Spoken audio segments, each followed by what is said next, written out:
Hi friends, నా పేరు Surendra. Welcome back to my channel. ఈరోజు ఎపిసోడ్లో మీకు నచ్చిన ఫేవరెట్ కంటెస్టెంట్ నేమ్ ఒకసారి కమెంట్ చేయండి. ఎస్, నాకెందుకో ఈరోజు ఎపిసోడ్లో నాగాకి న్యాయం చేయటం కోసం షకీబ్కి అన్యాయం చేశారేమో అనిపించింది. ఈరోజు ఎపిసోడ్ అంతా చూశాక షకీబ్కి వచ్చింది ఎల్లో కార్డ్ కావచ్చు, కానీ వాళ్ళు ఇవ్వచ్చు, కానీ షకీబ్కి కూసన్ని ఓట్లు పెరిగే ఎపిసోడ్, షకీబ్కి ఇంకొకసారి సింపతి గెయిన్ అయ్యే ఎపిసోడ్, షకీబ్కి ఇంకొకసారి ఓట్ బ్యాంక్ పెంచుకునే ఎపిసోడ్ అన్నట్టు నాకు అనిపించింది. నా ఒపీనియన్తో మీ ఒపీనియన్ మ్యాచ్ అయితే ఒక లైక్ కొట్టండి, ఓకే. మీది డిఫరెంట్ ఒపీనియన్ అయితే డిసలైక్ కొట్టండి, okay. No issues at all. ఇక్కడ కొన్ని అనిపించినాయి నాకు ఈరోజు ఒపీనియన్లో. ఈరోజు రివ్యూలో చాలా డిఫరెంట్గా ఉంది. అంత అవసరమా? అంత ర్యాష్ అవ్వాల్సిన అవసరం ఉందా జడ్జెస్కి? శ్రీముఖి అసలు ఎందుకు అంత నోరు బారేసుకుంది షకీబ్ మీద? సీరియస్లీ, షకీబ్ బాగా ఆడినప్పుడు బాగా ఆడినా ఉన్నాం, బాగా ఆడలేనప్పుడు బాగా. నిన్నటిదాకా కూడా నేను షకీబ్ గురించి పెద్దగా ఏమీ చెప్పలా. ఈరోజు ఆయన 100% ఎఫర్ట్స్ పెట్టాడు. అసలు నిజంగా అంటే కేవలం నాగాని గెలిపించడానికి నాగాకి న్యాయం కోసం షకీబ్కి అన్యాయం చేశారేమో అనిపించింది. ఆర్ఎల్స్ ఫస్ట్ 2 times ఆయన తెస్తాడు. సో ఇప్పుడు ఆయన్ని మాట్లాడకపోతే మాట్లాడలేదంటారు. ఆయన ప్రతిదీ మాట్లాడటానికి ప్రయత్నిస్తున్నాడు. ఏం చెప్పాడు ఆయన? ఈ రూల్ అనేది ఏం లేదనుకున్నాను, ప్రాపర్ రూల్. ఇప్పుడు గేమ్ పాజ్లో ఉందండి, గేమ్ పాజ్లో ఉన్నప్పుడు ప్రాక్టీస్ చేసుకుంటున్నాడు ఆయన. మీరు కానీ గమనిస్తే నాకెందుకో వాళ్ళొక్కరే హైలైట్ అయ్యారు, కానీ ఆ పక్కన శ్రీజ కూడా అట్లా ప్రాక్టీస్ చేస్తున్నారంటే అనిపించింది. Correct me if I'm wrong. అంటే ఆల్రెడీ 2 points తెచ్చాడు ఆయన, మంచి ఊపు మీద ఉంది గేము. సో ఆ టైంలో నువ్వు ప్రాక్టీస్ ఏంది, లెక్కలేదా అని ఆయన క్లియర్గా అంత గుంతేసుకుని కూడా ఏం మాట్లాడాల. ఈరోజు అభిజిత్ కూడా ఎందుకు అంత సీరియస్ అని నాకు అర్థం కాల. బ్రదర్, ఎంతలో ఉండాలో అంతలో అంటే ఇంకా ఒక కైండ్ ఆఫ్ వార్నింగ్ ఇచ్చినట్టు ఇచ్చారు ఆయనకి. నిజంగా అంత తప్పు అనిపించిందా షకీబ్ గేమ్లో? నాకైతే ఏం కనిపించలా. ఇప్పుడు ఆగిపోయింది, ఆయన గేమ్లోనే ఉన్నాడు. గేమ్లో ఉండి నెక్స్ట్ మనకి ఛాన్స్ వస్తే ఎలా అని చేసుకుంటున్నాడు. ఆయన పాజ్లో ఉన్నప్పుడే కదా. అది ఏమన్నాడు ఆయన? ఆ రూల్ అంటే పాజ్లో ఉన్నప్పుడు ఎలా చేయకూడదు, అట్లా ఏం రూల్ లేదు కదా అన్నట్టు ఆ రూల్స్ చెప్పే ప్రయత్నం చేశాడు. అన్ని రూల్స్ ప్రాపర్గా డిఫైన్ చేయలేదు కాబట్టి నేను ఇలా అనుకున్నాను అని చెప్పే ప్రయత్నం చేశాడు. అబ్బబ్బబ్బబ్బా, ఒక పక్క ఇంకా శ్రీముఖి ఆ మాట అంటే నవ్వుదీప గేమ్లో నుంచి తోసేసాయి అని వాళ్ళిద్దరిని. ఇది 2 రకాలుగా అర్థం చేసుకోవాలి గైస్ మనం.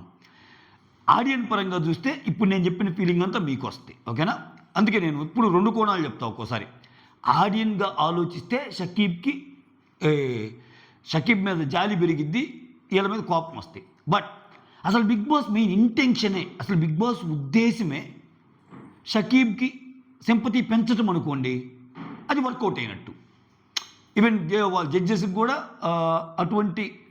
ఒకవేళ అటువంటి ఇన్పుట్ ఏదైనా వచ్చి ఈ ఎపిసోడ్లో ఆయన కొంచెం ఎక్కువ కావాలి అని, ఎందుకంటే ఫస్ట్లో బాగున్న ఓటింగ్ తగ్గుతూ వస్తుంది షకీబ్ది. ఈరోజు Jammu last no doubt Shakib voting ఈరోజు పెరిగిద్ది అనుకుంటున్నాను నేను. సో అది అనిపించింది నాకు. ప్రసన్నాన్ని చూస్తే చాలా మంచోడు అనిపిస్తుంది అబ్బా. అంటే నిజంగా కానీ అతను అన్న మాట క్లియర్గా కనిపిస్తుంది. చాలా హానెస్ట్గా ఒప్పుకున్నాడు ఆయన. అంటే నేను ఆయన ఇచ్చి నెగిటివ్ ట్యాగులన్నీ ఇచ్చి ఎవరికో ఇవ్వమంటే ఇవ్వలేకపోతున్నాడు. ఎందుకంటే మళ్ళీ ఏమొస్తుందో ఏమో అని. సెట్ అవ్వరు నిజంగా ఉంటాడు బిగ్ బాస్కి. పాపం మనిషి మంచోడే, కానీ బిగ్ బాస్కి సెట్ అవ్వడు. అది ఆయన పాపం చెప్తున్నాడు, నాకు ఇంకా టైం పట్టిద్ది అని. ఒక ఒపీనియన్ని చెప్పలేకపోతున్నాడు స్ట్రాంగ్గా. అసలు హెల్ప్ చేసిన ఎవరైతే నాగా ఇచ్చాడో నాగాకే డంబిచ్చి పారేశాడు. మళ్ళీ అటువంటి నాగాని ఇప్పుడు నాగాని నేను తప్పట్టు. నేను ఈరోజు గేమ్లో నాగాని గెలిపించడం కోసం ఏన్ని పక్కన పెట్టారు అన్నది పక్కన పెట్టి, అఫ్కోర్స్ మిగిలిన అట్లా ఆడినా షకీబ్ వచ్చేవాడు లేదు, అది తర్వాత సంగతి. బట్ ట్రై అయితే చేస్తున్నాడుగా, ఫామ్లో ఉన్నాడుగా ఆయన. సో కాకపోతే నాగా విషయంలో ఒక అబ్జర్వేషన్ ఏది చెప్పాడు అభిజిత్, అది చాలా బాగా నచ్చింది నాకు. అది నిజమే. ఒక మాట అంటాడు, ఏమంటాడంటే, నేను నిన్ను ఫస్ట్ నుంచి చూస్తున్నాను Naga, so you are having honest approach while playing the game అంటాడు. చూసావా, అది నిజం. ఎక్కడే కానీ ఒక తుండాటం కానీ ఇజ్జేయటం కానీ అవన్నీ ఉండవు నాగా గేమ్లో. ఆయన్ని తప్పట్టాల్సిన పల్లె. అందుకే నేను ఈరోజు దీనికి ముందు ఒక రివ్యూ కూడా చేశాను, ప్రోమో రివ్యూ. ఆయన ఆట ఇలా ఆడుకుంటూ పోతే చాలు, ఆయన చాలా ముందుకు వెళ్తాడు. ఎందుకంటే ఆయన తుస్కారంగా ఒకరిని అనేవాడు కాదు. పాయింట్ లేకుండా ఒకరిని ఏదో గెయిన్ చేసుకోవాలి అని చెప్పి ఎదుటి మీద బట్టగాల్చి నెత్తి మీద వేసేవాడు కాదు నాగా. ఇటువంటి వాళ్ళు కలిసి వస్తాయి. ఎందుకంటే వాళ్ళ ఆట వాళ్ళు ఆడుకుంటారు. ఒపీనియన్స్ని కూడా గట్టిగా చెప్తారు. అలా అని చెప్పి ఒపీనియన్స్ మరీ డమ్మీలాగా ఏం ఉంచడు, చెప్తాడు. క్లియర్గా చెప్తాడు కదా ప్రసన్న విషయంలో. నువ్వు బాగా ఆడాలని నీకిస్తే నువ్వు నన్ను డమ్ము అంటావేంది, ఎవరు డమ్ము అంటాడు. ఇక్కడ చూడండి, అందుకే అబ్బా అభిజిత్ కొన్ని క్వశ్చన్స్ భలే అడుగుతాడబ్బా. నాకు సూపర్గా అడిగిన క్వశ్చన్ ఏంటంటే ఈ కన్వర్జేషన్ చెప్తానండి. సో ఇప్పుడు నాగాకి బా ఆయన పేరేం పేరు ప్రసన్నకి మధ్య కన్వర్జేషన్లో ప్రసన్న తప్పు అర్థం చేసుకుంటాడు. ఏమర్థం చేసుకుంటాడు, నేను ఫిజికల్గా మెంటల్గా స్ట్రాంగ్ అని నాకు ఇచ్చాడేమో అనుకున్నాను, బట్ నాకు తర్వాత తెలిసింది ఏంటంటే సింపతితో ఇచ్చాడేమో అని. అది సింపతి అనే వాడు ఆయన యూజ్ చేయలే. ఆయన నాగా అడుగుతాడు, వాడు యూజ్ చేయకపోయి నాకు అలా అనిపించిందని ఈయన అంటాడు. అంటే ఈయనకైనా అజ్యూమ్ చేసుకున్నాడు ప్రసన్న. అటువంటప్పుడు ఒక మాట అంటాడు, నేను ఉదయం జరిగిన టాస్క్లో కొంచెం బాధపడుతున్నానని నాకు ఇచ్చాడు, అంతేగాని నా క్యాలిబర్ని చూసి కాదు అన్నప్పుడు అభిజిత్ ఒక క్వశ్చన్ అడుగుతాడు, నువ్వు ఉదయం బాధపడిన మాట నిజమా అబద్ధమా అంటే ఎస్ నిజం అంటాడు, బాధపడింది అంటాడు. అటువంటప్పుడు ఒక వ్యక్తి బాధపడుతుంటే ఇంకొక ఛాన్స్ ఇవ్వాలనుకోవడం కరెక్టే కదా. అది డంబెట్ అయ్యిద్ది, అది కైండ్నెస్ అయ్యిద్ది, ఇంకోటి అయ్యిద్ది. ఆ పాయింట్ని డిరైవ్ చేయడానికి అభిజిత్ అడిగిన క్వశ్చన్ నాకు బాగా నచ్చింది. షార్ట్ క్వశ్చన్ అయినా కానీ చాలా బాగా. అంటే ఒకవేళ నువ్వు ఇప్పుడు నీ వాదన ఎప్పుడు తప్పు అయ్యిద్ది, ప్రసన్న వాదన. ఒకవేళ నువ్వు నిజంగా ఫీల్ అవ్వటం, నువ్వు ఫీల్ అవ్వటం ఫేక్ అయితే ఆయన ఇవ్వటం ఫేక్ అయ్యిద్ది. నువ్వు ఫీల్ అవ్వటం జెన్యూనే కదా. నువ్వు ఫీల్ అవ్వటం జెన్యూన్ అయినప్పుడు నీ ఫీలింగ్ని రెస్పెక్ట్ చేసి ఇస్తే తప్పేంది. మెంటల్గా నిన్ను ప్రూవ్ చేసుకుంటావని ఇచ్చాడు అన్నాడు. అసలు ఎక్కడ తప్పు లేదు నాగది ఎక్కడ తప్పు లేదు ఈ విషయంలో. సో అట్లా పాయింట్లు చెప్పలేకపోతున్నాడు పాప ఆయన, చెప్పలేకపోతున్నాడు. అటువంటి కష్టం. ఎందుకంటే ఇంతకు మించి భీకరమైన క్రిటికల్ సిచ్యువేషన్స్ ఎదురవుతాయి. బిగ్ బాస్ గేమ్ షో అనేది అది అందరి వల్ల కాదండి, నిజం చెప్తున్నా కదా. ఒక మాట పడాలి, ఒక మాట తీసుకోవాలి, ఒక మాట అనాలి, ఒక మాట తీసుకోవాలి, ఎంత దూరమైన వెళ్ళాలి. ఇప్పుడు హరీష్ అంటాడు చూడు, హరీష్ నువ్వు యుగోయిస్టిక్ అంటాడు. హరీష్కి ఇద్దాం అనుకున్నాను బట్ ఛాన్స్ లేకుండా పోయింది అంటాడు. ఎందుకని నేను మొత్తం సమరైజ్ చేస్తున్నా. ఎందుకు ఛాన్స్ లేకుండా పోయిందంటే అక్కడ 15 మంది ఉంటారు, ఒక్కొక్కరు ఒక్కో ట్యాగ్ ఇవ్వాలి. ఒక ట్యాగ్ సపోజు నేను ఆపోజిట్ వాడికి ట్యాగ్ ఇచ్చాను అనుకో, ఓకే. ఆ ట్యాగ్ ఎవరైతే ఇచ్చాడో ఓకే వాళ్ళు మళ్ళీ వేరే వాళ్ళకి ఇవ్వడానికి లేదు. ఎందుకంటే ట్యాగ్ ఇచ్చినోడికి ట్యాగ్ పుచ్చుకున్నోడికి ఒక టీం చేస్తున్నారు. ఆల్రెడీ హరీష్ అనే పర్సను ఒకరికి ట్యాగ్ ఇచ్చాడు. ఎవరికి ఇచ్చారు, శ్వేతకి ఇచ్చాడు. ఏం ట్యాగ్ అది, ఇమ్మెచ్యూర్డ్ కాదు, హరీష్ శ్వేతకి ఒక్క సెకండ్ అబ్బా, హిపోక్రేట్, 2 రకాలుగా మాట్లాడుతున్నావు నువ్వు అని ఇచ్చాడు. సో అటువంటిప్పుడు ఏంది, గేమ్ ప్యాటర్నే ఇప్పుడు వీళ్ళిద్దరికి ఇచ్చారు కాబట్టి వీళ్ళిద్దరిని ఒక టీం చేస్తారు.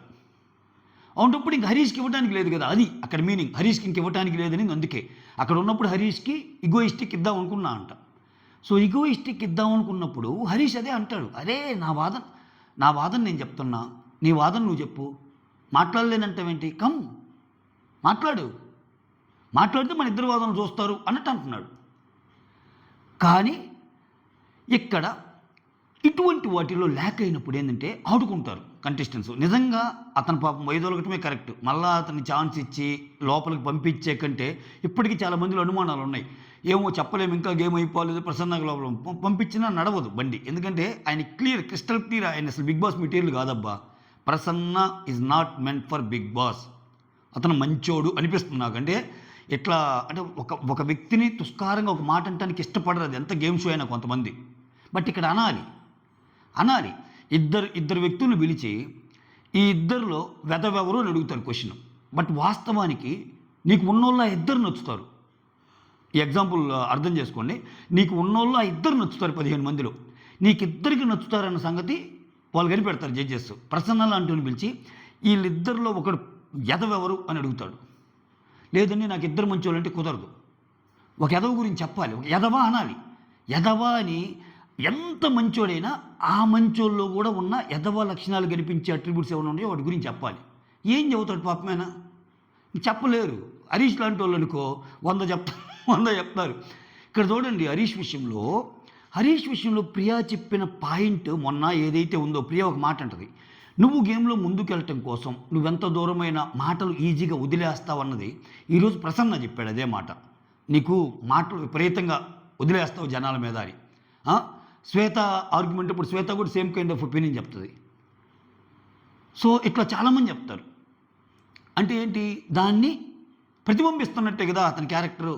అట్లానే ఇతను ఓవర్ స్మార్ట్ అంటే అందరు చేయొత్తారు. దివ్య నిఖితతో ఏకీభవిస్తా, ఎవరు మనీష్ అంటే ఆయన ఓవర్ స్మార్ట్గా బిహేవ్ చేస్తాడని ఎక్కువ మంది చెప్పినట్టే కదా. పవన్ కళ్యాణ్ వచ్చి పవన్ని ఇమ్మెచ్యూర్ అంటే చాలామంది ఒప్పుకోరు, పవన్కి సపోర్ట్ చేస్తారు.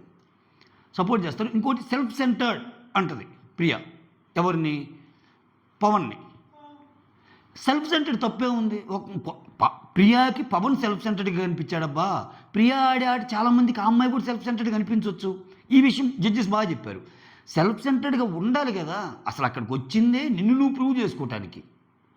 లేకుండా నువ్వు సెల్ఫ్ సెంటర్గా ఉండకుండా వాళ్ళు ఎక్సలెంట్, వీళ్ళు ఎక్సలెంట్, వాళ్ళతో పోల్చుకుంటే నాదేం లేదు అంటే 1-2 రోజులు నిన్ను గాంధీ మహాత్ములాగా చూస్తారు. తర్వాత అంతే. బాలాదిత్య ఏమయ్యాడు? బాలాదిత్య చాలా మంచిగా ఆడేవాడు, ఎవరికి హామ్ చేయాలని చూడాల. ప్రతి వాళ్ళు నెగిటివ్లో కూడా మంచితనాన్ని ఎత్తుక్కునేవాడు ఆయన. ఇన్ని సీజన్లు చూసాం కానీ ఏందిరా స్వామి ఇతను అసలు మొహం మీద కాలు పెట్టి ఊపిన గీతూరాయనలు కూడా కొంచెం ఏమనలేకపోయేవాడు. 1-2 సార్లు గట్టిగా చెప్పాడు కానీ ఏమయ్యాడు, వెళ్ళిపోయాడు. పనికి రాదు, గట్టిగా మాటకు మాట అనేవాళ్ళే ఇక్కడ ఇది. సో అదొకటి అనిపించింది అనమాట. ఇంకోటి ఏంటంటే ఇంకా రాను చాలా హీటెడ్ ఆర్గ్యుమెంట్స్ వస్తాయి అన్నట్టు చెప్పారు. సో ఇక్కడ ఇంకా important matters ఏమున్నాయిరా?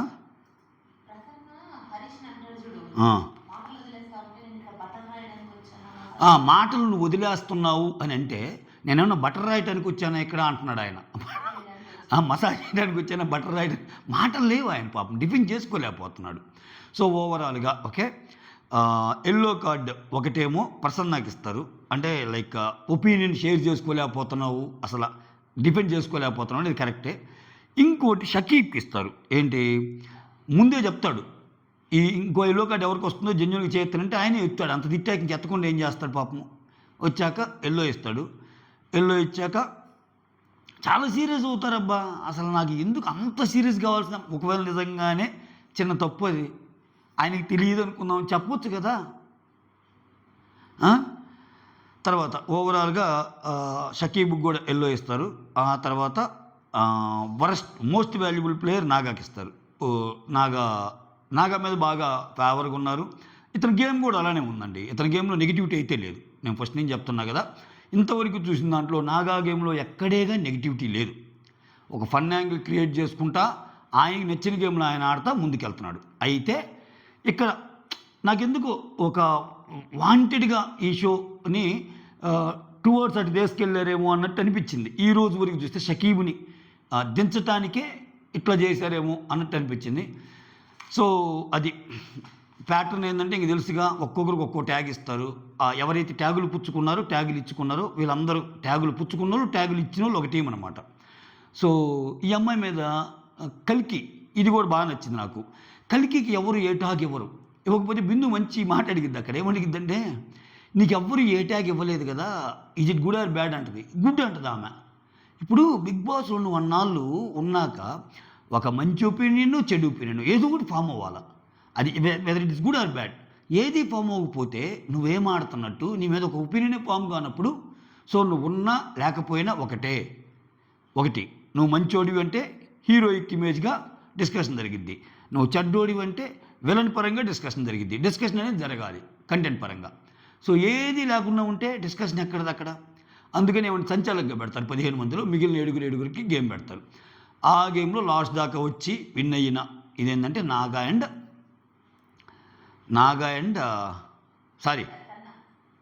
And Prasanna. Okay. యాక్చువల్గా విన్నింగ్ టీం నుంచి ఇక్కడ చూడండి, విన్నింగ్ టీం నుంచి ఒకరికి వస్తుంది. విన్నింగ్ టీం నుంచి మోస్ట్ వాల్యుబుల్ ప్లేయర్ నాగాకు వచ్చింది. బట్ విన్నింగ్ టీం నుంచి ఎల్లో కార్డు వచ్చింది ఈరోజు ప్రసన్నకు. పాపం జనరల్గా విన్నింగ్ టీం నుంచి ఎల్లో కార్డు రాదు, వీళ్ళిద్దరు విన్నింగ్ టీం కదా.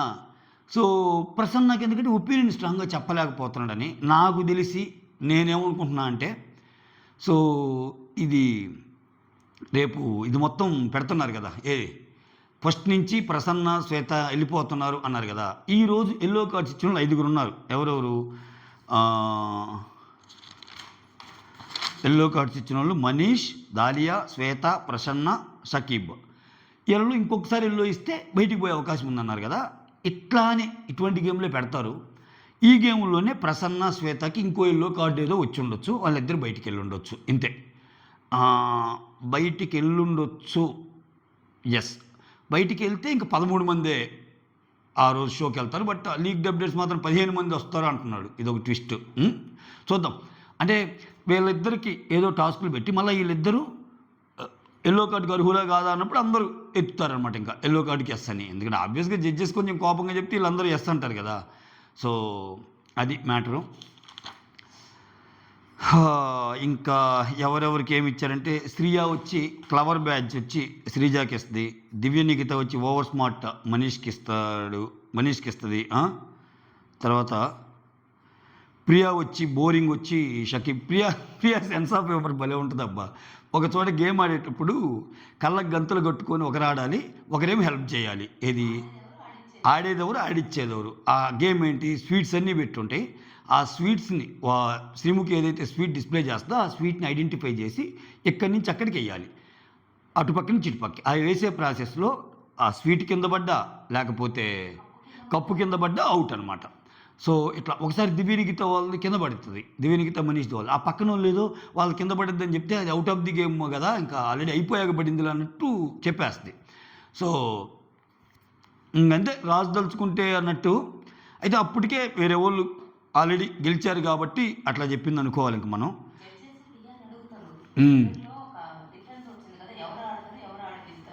అవును, జడ్జెస్ వచ్చి అడుగుతారు మీ ఇద్దరిలో ఎవరు ఆడతారు ఎవరు ఆడిపిస్తారు అన్నప్పుడు ప్రియా ఏమంటుందంటే నేను ఆడతాను ఆయన ఆడిపిస్తాడు అంటాడు. ఎందుకంటే ఆయనకు మామూలుగా ఉంటేనే ఆగమాగం అయిపోతాడు, ఇంకా ఆట ఆడితే ఎట్ట అయిపోతాడు. కానీ మస్తు ఫన్ క్రియేట్ అయిన ఒక సిచ్యువేషన్ ఇది మాత్రం. ఈ అమ్మాయి ఒక క్లియర్ ఒపీనియన్తో ఉందనిపిస్తుంది ఒక్కోసారి నాకు ప్రియా అనే అమ్మాయి. ఎందుకంటే ఏదో ఒక క్వశ్చన్ కబ్బా ఇలా అనిపిస్తున్నాడంటే అందరూ ఎత్తుతారు, ఆ ప్రియా ఒక్కటి ఎత్తదు. సెల్ఫ్ సెంటర్డ్ ఎవరు? ఫస్ట్ పవన్ ఇమ్మెచ్యూర్ అని అడిగినప్పుడు పవన్కేనా అప్పుడు ఎత్తి సెల్ఫ్ సెంటర్డ్ అనే దానికి కూడా ఎక్స్ప్లెనేషన్ ఇస్తుందేమో. బట్ వాళ్ళు చెప్తారు సెల్ఫ్ సెంటర్డ్ మంచిదే కదా అని. ఆ విషయంలో నాకు ఎంత సూటిగా సమాధానం చెప్పినా సెల్ఫ్ సెంటర్డ్ అనేది బెస్ట్ క్వాలిటీ కదా అన్నట్టు నాకు అనిపించింది జడ్జెస్ చెప్పిన దాంట్లో. కాకపోతే కొన్ని మాత్రం అసలు ఎవరు ఎక్స్పెక్ట్ చేయనప్పుడు టక్కున ఒక మ్యాజిక్ అనుకోండి లేకపోతే ఒక డైలాగ్ అనుకోండి వేస్తాం కదా, అట్లా వేస్తుంటుంది అప్పుడప్పుడు ఈ ప్రియా అనే అమ్మాయి. ఇంకంతే. ఆ తర్వాత హరీష్ వచ్చి హిపోక్రిట్ శ్వేతకి ఇచ్చాడు. ప్రసన్న వచ్చి డంబ్ నాగాకి. ఇక్కడే ఇదంతా సీన్ జరిగింది. ఆ తర్వాత ప్రసన్న వచ్చి ఇంకోటి ఏమంటే హరీష్కి ఈగోయిస్టిక్, జస్ట్లిస్ట్ ఇవ్వంటే చెప్తాడనమాట. ఆ తర్వాత పవన్ కళ్యాణ్ ఇమ్మెచ్యూర్ అని పవన్కి ఇస్తాడు. ఓకే, ఇక్కడే ప్రియా వచ్చి సెల్ఫ్ సెంటర్డ్ అనేది. ఆ తర్వాత అనూష వచ్చి దాలియాకి లూజర్ అనేస్తుంది, కల్కికి అసలు ఎవరు ఏమి ఇరు. ఓకే, ఇదన్నమాట మ్యాటరు. ఆ తర్వాత గేమ్ జరిగిద్ది, గేమ్లో వాళ్ళు విన్ అవుతారు. ఇదంతా డిస్కస్ చేసాం, అంతే. That's all. ఈరోజు ఎపిసోడు మీద నాకు అనిపించిన రివ్యూ ఇది. మీకేమనిపించిందో కమెంట్ చేయండి. ఇక్కడి నుంచి ఇలానే ఉంటాయి. సో నేను మ్యాక్సిమం ఒక రివ్యూ లాగానే చెప్పడానికి ట్రై చేస్తాను ఈ సీజన్లో. అంటే point to point, line by line, word by word అలా కాకుండా, ఎందుకంటే మీరు ఆల్రెడీ చూసుంటారు. సో మీరు ఆల్రెడీ చూసుంటారు కాబట్టి జస్ట్ సమరైజ్ చేసే ప్రయత్నమే చేద్దాం అనుకుంటున్నా. కొంతమంది అలా చేస్తే చూడలేని వాళ్ళు ఎప్పుడన్నా మేము ఎపిసోడ్ చూడకుండా లైన్ బై లైన్ మీది చూద్దాం అనుకుంటున్నామండి అని కొంతమంది ఉంటారు. వాళ్ళ కోసం మొత్తం చెప్పాల్సి వస్తుంది అనమాట. బట్ ఎపిసోడ్ చూసిన వాళ్ళకే కదా బెస్ట్ రివ్యూ అనేది. సో మ్యాక్సిమం ఇలా చెప్దాం అనుకుంటున్నాను. మీరు కమెంట్ చేయండి, ఇట్లా సమరైజ్ చేసి చెప్తే బెస్టా, లైన్ బై లైన్ వచ్చాడు ఇదన్నాడు ఇట్లా చెప్తే బెస్టా? కమెంట్ చేయండి. That's all. Thank you so much. Signing off me Surendra. Like మాత్రం ముఖ్యం, మిగులు మర్చిపోకుండా లైక్ చేయండి.